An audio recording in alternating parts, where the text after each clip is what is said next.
For many of you, the rain has either stopped or slowed down, but do not let your guard down because our weather experts are saying the rain will come back. The sheriff of Knox County says this is the time when these situations could potentially turn deadly. And he said, the last thing we want to do is go to your family's home and tell them that you've died because you've driven through water like this. We want to get straight to the latest video coming into our newsroom. This is actually about a dozen cars floating in the water in Lenoir City. This is part of Powell High School's property. You can see it is largely underwater tonight, especially over by the Brickyard Road Bridge. That's their baseball stadium. We've had a rescue there, lots of flooding. This is near UT's campus. Amanda Ferguson joining us live now with a closer look at some of the big issues affecting that area. This is a critical situation. This is serious. We've had just in Knox County at least 8 to 10 rescues so far, most from people who were trapped in their cars in high water. Good evening and thanks for joining us tonight. I'm Amanda Hara live from the WVLT weather deck. We're glad you're here and joining us. Snow is blanketing most parts of East Tennessee tonight. And yes, it is beautiful to look at, isn't it? But it does get a little messy too, causing some schools, even road crews to pivot just a little bit. We do have team coverage tonight with Heather Haley and Austin Bowling there in the Weather Center. Robert Grant is live in the field for us tonight. But we're going to start with the weather team. Guys, the ground is pretty warm. The air is cold, which I guess is a good mixture for folks who are hoping to get up in the morning and drive, but we still have to be cautious. Absolutely. They're working to bring excavators and earth movers to the scene because they say that's really going to be how they get to the heart of the fire and knock it out quicker. So as you can see, this is a huge plume of black smoke that's billowing into the sky. It's grown so large. Heather Haley, our chief meteorologist, says she can actually see this now showing up on radar. Apparently one of the plant owners told them that a piece of equipment, possibly a forklift or something similar to that, shot a flame out. That hit a pile of paper, and now here we are. Talk to us a little bit about how this has physically affected you. You've been on scene for a couple hours now. Are you getting any irritability with, your breathing or your eyes from the smoke? Wouldn't it be nice if that rain shower that was a couple blocks away from this, wouldn't that be nice if it would just shift over? But now we're learning from the fire department, actually no, that rain could actually be pretty detrimental in this situation because it would push those toxic chemicals in the smoke plume down. Yeah, dozens of drivers hit potholes along I-640 tonight, pulling over in dangerous conditions like this to change tires.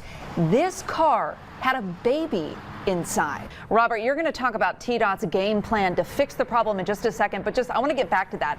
Drivers so angry, they didn't even want to talk to us on camera because they were worried that they were going to start swearing. We're going to Miami. Avenido, ami, ami. Didn't sound anything like the song. No, I asked them to play the song. They wouldn't play the song. So we got to listen to you sing instead? Sorry, guys. Good trade, right? A nonstop flight is taking East Tennessee and straight to the sunny, warm weather. We have team coverage from the heart of Loudoun tonight where things are going downhill fast. Part of the roof of the county's historic courthouse has collapsed after that massive fire broke out around dinner time. It is a dangerous situation for the firefighters who are now finally able to get inside the structure and tackle hot spots. It's also been dangerous for about 100 people who are trying to get as close as they can to see what's happening. The courthouse has stood longer than anyone has been alive. We watched one of your Facebook Lives at the beginning of all this. The smoke was so bad, firefighters actually started moving you back. Tell us how difficult it was to see anything really in those conditions. A tugboat narrowly stops a runaway barge just moments before it hits the I-75 bridge over the Tennessee River in Loudoun County. This is a story that WVLT News broke within the last 45 minutes. Now get this, the barge was just about 6 football fields away from the bridge when the tugboat was able to finally get this stopped. We see the video and yeah, it's lit up because we've got the tugboat on scene now, but you take the tugboat out of there, there's no light. This is an unmanned barge. Really difficult to see. We had a lot of viewers asking on Facebook, okay, how do you just miss a barge that's carrying 200,000 pounds worth of material? The answer is the weather's terrible. It's dark out. Amanda Harris joining us now with a story that she broke, a federal lawsuit filed against a Knoxville babysitter who was caring for toddlers when they drowned in her pool. What have you found out now, Amanda? Well, Ted, I got off the phone with attorney Wayne Ritchie. He represents the twins' parents. He confirms that they are suing Jennifer Sally, claiming that she allowed unsafe conditions and failed to supervise the twins last summer, leading to their deaths. This is what we're up against. These are dark clouds moving in through Walland right now. A live picture for you. A lot of rain is coming in a short period of time. Really strong wind in some areas and a pretty good chance of flooding too in some spots. The first wave of the storm just rolled in within the last hour or so. Here's the view of clouds rolling into Gatlinburg.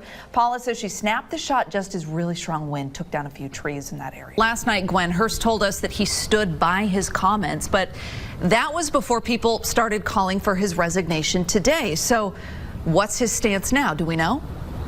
Yeah, a lot of people waiting to see whether or not his stance will change and whether or not he'll resign. Gwendolyn Ducree reporting for us tonight in Sevier County. Gwendolyn, thanks.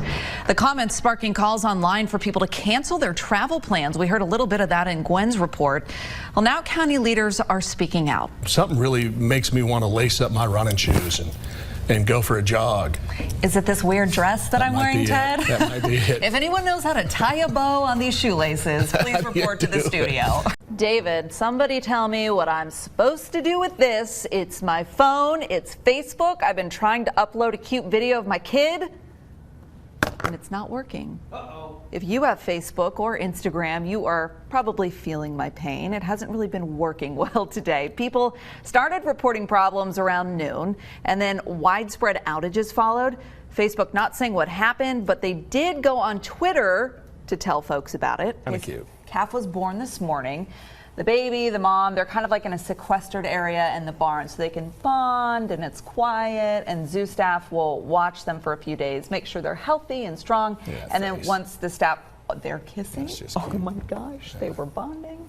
That's cute. Once they're healthy enough, then they'll be able to go outside, and then I'll be right there, just waiting to touch you. This is WVLT News at 5 with Ted Hall and Brittany Tarwater. Well, that was a false alarm because neither of them are here. Thanks for joining us for WVLT News at 5. I'm Amanda Hara. It is so hot. We're not even going to say our names. We're not even going to say thanks for watching, although we are appreciative. She's I'm That's all we can get out right now. That's all we have. Be good. Stay on the nice list. And Merry Christmas. Merry Christmas and be good. You heard it from Santa. All right, I'm going to send it back to you guys live. We're going to let all the kids have the fun here because I think that's really what this is all about. Amanda, I'll send it back to you. Just weird that Santa was like really locking in on you, Robert, when he said be nice and don't be bad. So I don't know. May want to think about that. I don't think so. Bye, Robert. Have fun out there.